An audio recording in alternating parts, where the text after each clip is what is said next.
Good morning मंडळी. आज आहे मार्गशीर्ष महिन्यातला शेवटचा गुरुवार आणि मार्गशीर्ष महिन्याच्या गुरुवारच्या तुम्हाला खूप साऱ्या शुभेच्छा. तर आजचा दिवस तुम्हाला सुखा समाधानाचा, आनंदाचा आणि अगदी मनासारखा जावो ही स्वामींचरणी प्रार्थना करते आणि आजच्या व्हिडिओला आपल्या सुरुवात करते. तर बघा, म्हटलं मार्गशीर्ष महिन्यातला शेवटचा गुरुवार आहे आणि एवढा शुभ दिवस आहे तर शुभ रांगोळीनेच सुरुवात करावी म्हणून ना आजची रांगोळी तुमच्याबरोबर शेअर करते. तर आज ना खूप साऱ्या मैत्रिणींचं उद्यापन पण असेल, माझं सुद्धा उद्यापन आहे बरं का. पण आज ना भरपूर धावपळ आहे. तर मी आज रांगोळी वगैरे सकाळी काढून घेतली.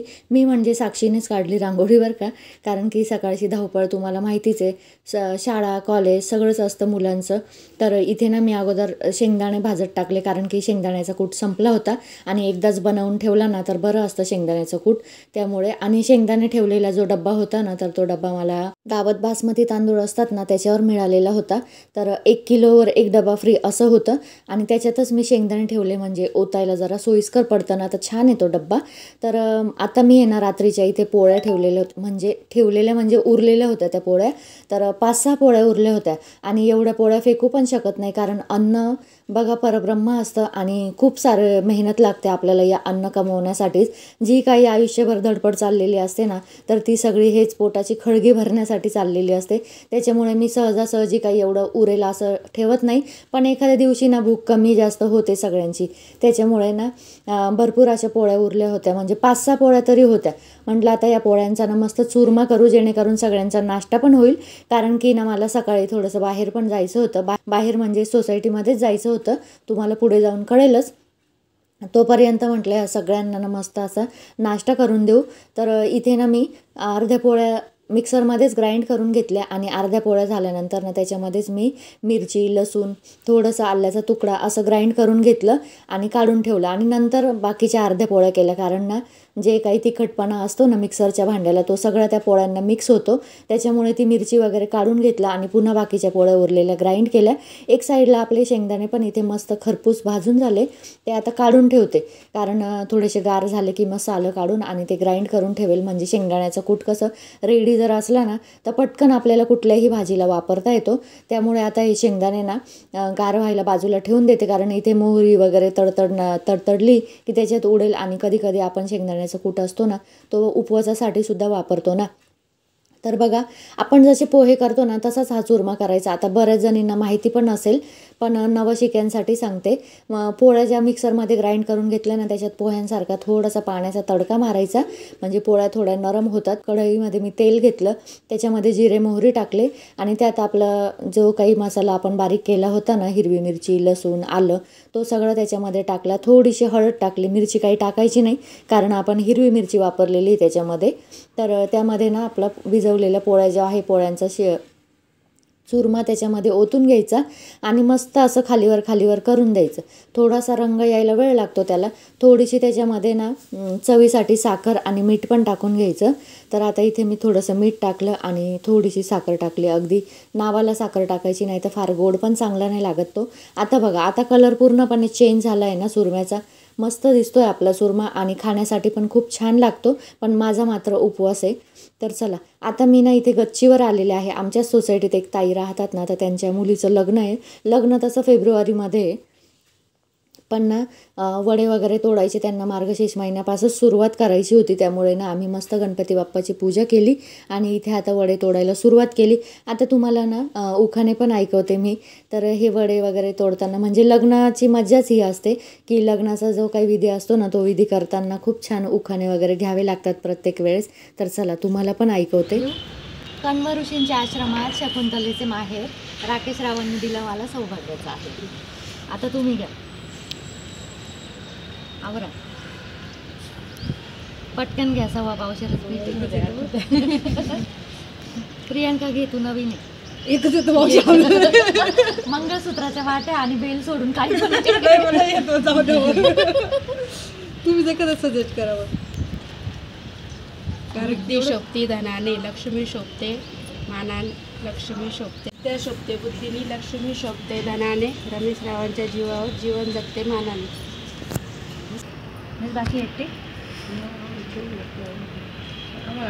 संसार प्रपंच सांभाळून करते परमार्थ, श्रावणचं नाव घेते जे जे रघुवीर समर्थ. काय केलं होतं लग्नाचं छान होते ना उखाणे, छान छान उखाणे ऐकायला मिळतात म्हणून मी तुमच्याबरोबर शेअर करू म्हटलं.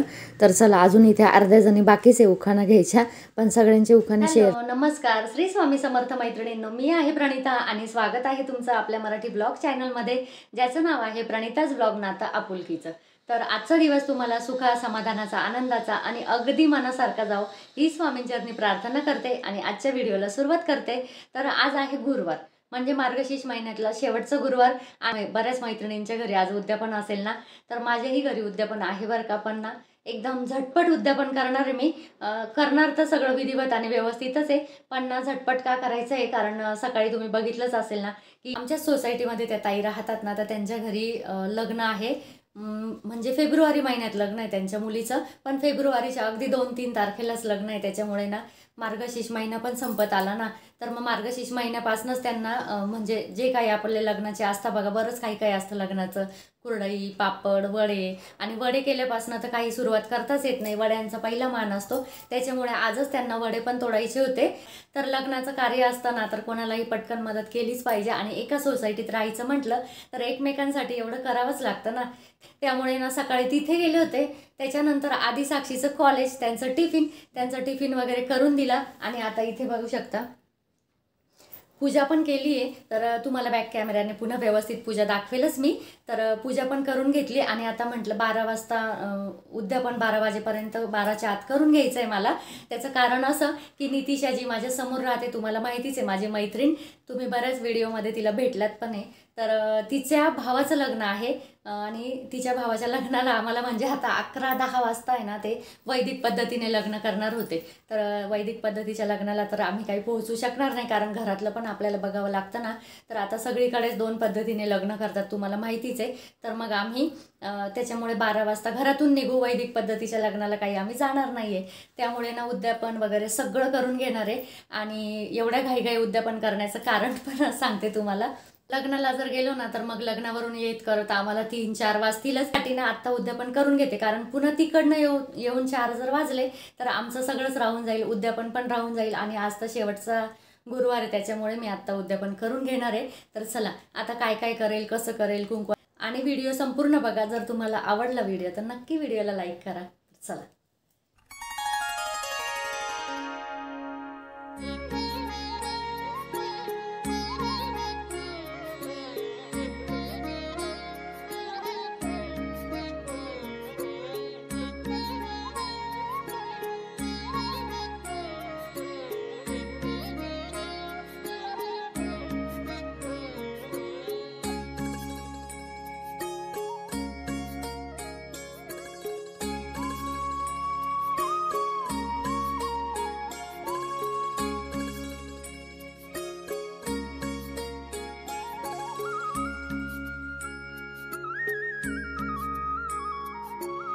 तर अशा पद्धतीने पूजा केली होती. आणि त्यानंतर पुन्हा मी ना वरती त्या ताईंकडे आले ज्यांच्या घरी लग्न होतं. तर तिथे ना गणपती बाप्पाची छान परत पूजा करून घेतली. आणि बघा आत्ता काय करायचं आहे तुम्ही म्हणाल, तर आता ना जे उडदाचे पापड असतात ना त्याच्या लाट्या फोडायच्या आहे. तर पापड करायचे होते, पण आमची सगळी लग्नाची तयारी झालेली होती लग्नाला जाण्यासाठी, नितिशाच्या भावाच्या लग्नाला जाण्यासाठीची. पण ना ताईंना पापड पण थोडेसे म्हटलं 5-5 पापड लाटू आणि त्यानंतर निघू. तर बघा इथे पापड लाटण्यासाठी त्यांनी पीठ वगैरे सगळं भिजवून ठेवलं होतं. तोपर्यंत मी माझं घरातलं सगळं पूजा वगैरे सगळं आवरून आले. आणि इथल्याच 5 सवाष्णांना आता खाली उद्यापनासाठी बोलवणार आहे. आणि उद्यापन पण लगेच करून घेईल, कारण मग लगेच आम्हाला लग्नाला निघायला. धावपळ करत लग्नाच्या इथे पोहोचलो. आणि लॉन्सच्या बाहेरच ना नवरदेवाची वरात आलेली होती. म्हटलं चला बरं झालं, मंगलाष्टका होण्याच्या अगोदर आलं ना तर जरा लग्नाला आल्यासारखं पण वाटतं. आणि नितिशा म्हणजे माझी एकदम जवळची मैत्रीण आहे, त्याच्यामुळे एकदम वेळेवर जाणं पण योग्य दिसत नाही. त्याच्यामुळे ना बरं झालं म्हटलं आपण वेळेवर पोहोचलो. तर इथे आता लग्नाच्या मंगलाष्टका अजून बाकी आहे, पण ना बाहेरच आम्हाला नितिशा भेटली, तर आम्ही तिच्याबरोबर पण फोटो काढले. तर इथे स्वातीताई आणि पिंक ड्रेसवर जी दिसते ती स्वातीताईंची मुलगी, तिचं ऋतिका नाव नाव आहे. तर तिचे, नितिशाचे, स्वातीताईंचे असे सगळ्यांचे फोटो काढले. मध्ये गेल्यानंतर इथे बघू शकता तुम्ही नवरदेव नवरी सगळे त्यांना मस्त कॉंग्रॅच्युलेट करत होते. आता इथून पुढे होणार ती संसाराची सुरुवात. तर आम्ही पण नवरदेव नवरी बरोबर ना फोटो काढले. आणि स्नेहलच्याच बिल्डिंगमध्ये ना नितिशाची आई राहते, त्याच्यामुळे ना त्या बिल्डिंगमध्ये सुद्धा भरपूर अशा मैत्रिणी आहेत माझ्या, त्यांच्याबरोबर पण मी फोटो काढले आणि नवरदेव नवरी बरोबर सुद्धा फोटो काढले. इथे तुम्हाला येलो साडीवर ना स्नेहल पण दिसत असेल. स्नेहल शेजारी स्नेहलची बहीण, जी की माझी पण मैत्रीण आहे, प्रज्ञा तिचं नाव. तर स्नेहलची बहीण प्रज्ञा, नवरदेव नवरी, त्यानंतर मी, ऋतिका, स्वातीताई असे आम्ही सगळ्यांनी ना मस्त नवरदेव नवरी बरोबर फोटो पण काढले. आणि खूप छान लग्न झालं, मस्त लग्न झालं. नितिशाच्या मम्मीच्या घरात ना हे शेवटचं लग्न होतं. तिचा हा सगळ्यात लहान भाऊ, तर त्याचं लग्न होतं. तर छान लग्न पार पडलं. त्यानंतर आम्ही इथे जेवायला आलो. अशा असता मैत्रिणी आमच्या अगोदर जेवायला बसल्या. चालतं का असं? चालतं असं? प्रज्ञा काय असं चालतं का? चालते गळ्याखाली पतीच्या फ्रेंडचा आपल्याला नाव घेऊन खाते मी.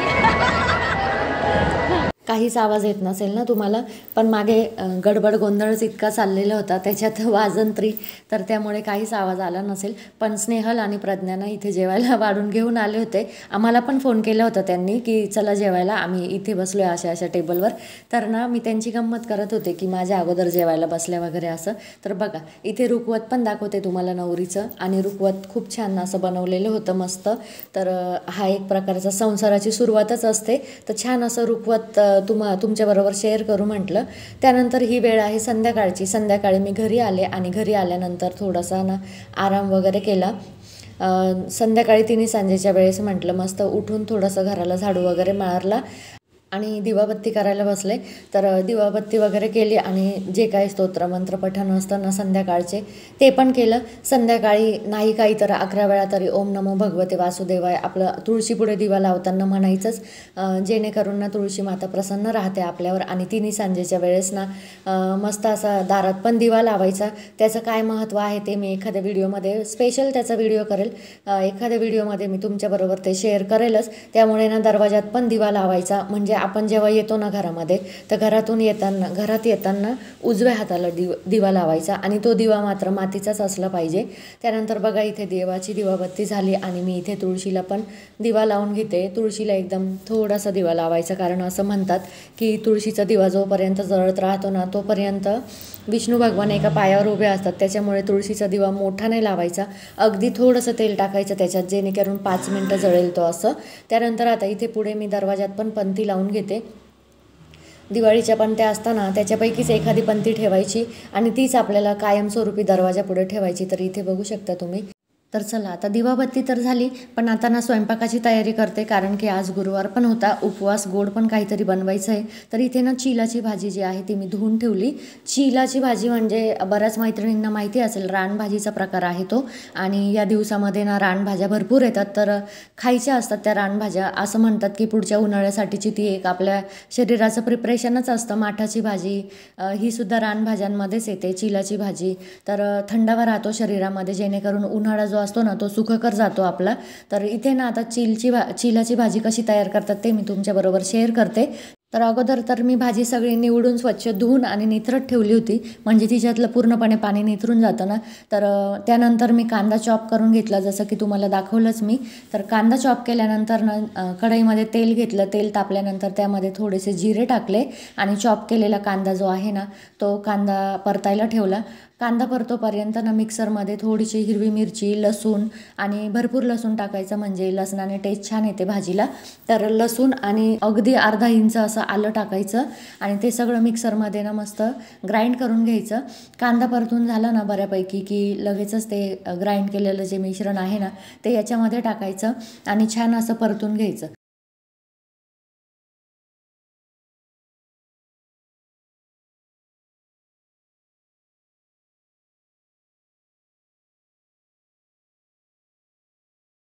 मिश्रण छान परतल्यानंतर त्याचा थोडासा रंग चेंज झाला की त्यामध्ये आपल्याला भाजी टाकायची आहे. तर इथे भाजी छान जर व्यवस्थित निथरून घेतली ना तर त्याला पाणी पण सुटत नाही भाजीला. तर मी अशी अगोदरच अर्धा तास अगोदरच भाजीला निथरत ठेवली होती, एखाद्या जाळीमध्ये ठेवून द्यायची. आणि बघा आता भाजी टाकते आणि अगोदर जो आपण खाली कांदा टाकलाय ना तो परततो, त्याच्यामुळे थोडीशी भाजी टाकली ना की अगोदर खालीवर करून घ्यायची. तर बघू शकता तुम्ही अशी चिलाची पानं असतात, तर याला म्हणतात चिलाची भाजी. तर ही भाजी ना चवीला खूप सुंदर पण लागते आणि शरीरासाठी पण खूप चांगली असते.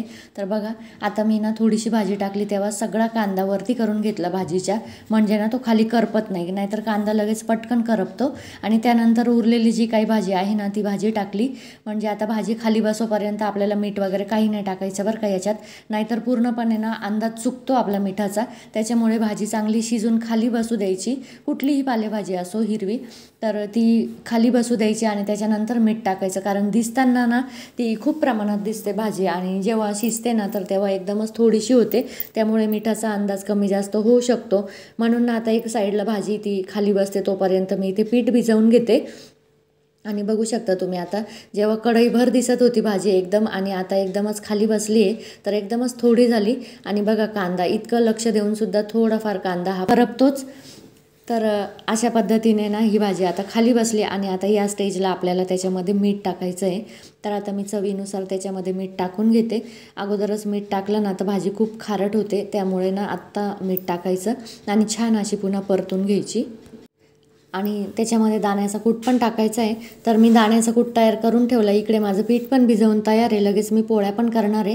आणि जे काही आपण घेतलं ना मिठाचं वगैरे सगळं साहित्य ते सगळं लगेच पुसून ठेवते, म्हणजे ना पसारा होत नाही ओट्यावर.